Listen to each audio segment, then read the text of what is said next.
इस वक्त मैं जनपद बलिया के रसड़ा विधानसभा में हूं, जहां सुहेलदेव भारतीय समाज पार्टी का केंद्रीय कार्यालय है।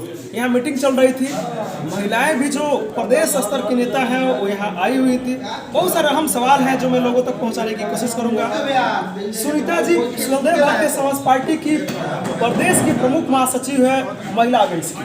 मैं आपसे जानने की कोशिश करूंगा कि जब महिलाएं अपना घर छोड़ के निकलती हैं सियासत की दुनिया में, तो लोग कैसे कैसे प्रयास लगाते हैं। सबसे पहले तो आपके चैनल को बहुत बहुत धन्यवाद और आपके दर्शकों को।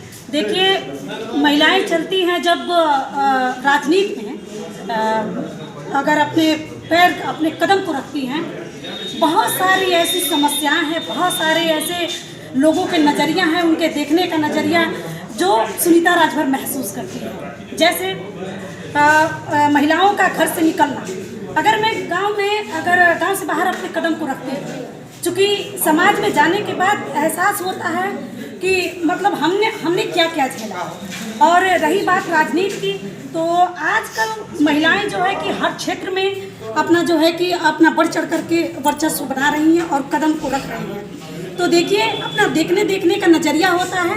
अगर घर में रहो तो महिलाओं के लिए तभी भी प्रॉब्लम है, और घर से बाहर रहो तभी भी महिलाओं के लिए प्रॉब्लम है। कभी आपके साथ ऐसा हुआ है कि मन किया हो कि अब मुझे राजनीति छोड़ देना चाहिए क्योंकि मैं महिला हूँ? जी, देखिए, सबसे पहले तो मैं आपको बता देना चाहती हूँ, मैं सुनीता राजभर चूँकि ग्रेजुएशन करने के बाद, डिप्लोमा PGDCA कोर्स करने के बाद मेरी राजनीति में कोई दिलचस्पी नहीं। आप चैनल के माध्यम से मैं बताना चाहती हूँ, मेरा शौक था कि मैं बैंक में कहीं काम करूँगी, वर्क करूँगी, बैठ के ऑफिशियल वर्क। लेकिन मेरे हस्बैंड, मेरे पति इस राजनीति में लाने के लिए मुझे इतना सहयोग दिए, और आज जो सुहेलदेव भारतीय समाज पार्टी का जो हमने सदस्यता लिया 3.5 साल पहले, और हम आज अपने राजनीति में अपने मेहनत के बदौलत, अपने हस्बैंड के सहयोग के बदौलत आज राजनीति के इस पटल पर आकर के खड़े हुए हैं। आपके वक्त और आपके सामने राजनीति के इस पटल पर पहली बार जब आप राजनीति में आई तो आपके हस्बैंड की क्या प्रतिक्रिया थी? जैसे कि उन्होंने कहा था कि ये कोई ज़रूरी नहीं है, मेरे पति ने कहा था मुझसे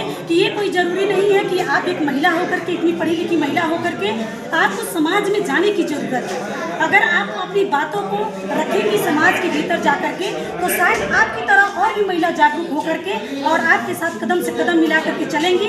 और जब हमने माननीय प्रकाश राजभर जी की बातों को सुना, विचारधारा को सुना, जब हमने सुहेलदेव भारतीय समाज पार्टी ज्वाइन करा, और करने के बाद मैं उनके चिन्हों पे उनके इस कारवा को आगे बढ़ाने में आखिरी सवाल आपसे, आप हर आदमी के बात में जो आपके लड़के बेटे बेटियां हैं उनको आप नेता बनाना चाहेंगे कि कुछ और? नहीं जी, देखिए, उनके हॉबी के ऊपर की बात है। किसी भी काम में ये कोई जरूरी नहीं है कि अगर हम राजनीति कर रहे हैं तो हमारी बच्ची भी राजनीति करेगी, हमारा बच्चा भी राजनीति करेगा। वो तो उसके पसंद की बात है कि वो पसंद क्या करना चाहता है। अगर वो IAS बनना चाहता है, अगर वो डॉक्टर बनना चाहता है, जिसमें उसकी हॉबी, जिस चीज़ में उसकी हॉबी होगी वो चीज़ वो कर सकता है। मेरा कोई जोर जबरदस्ती नहीं होगा कि मैं सुनीता राजभर राजनीति कर रही हूँ तो मेरी बेटी या ये बेटा भी मेरा राजनीति करेगा।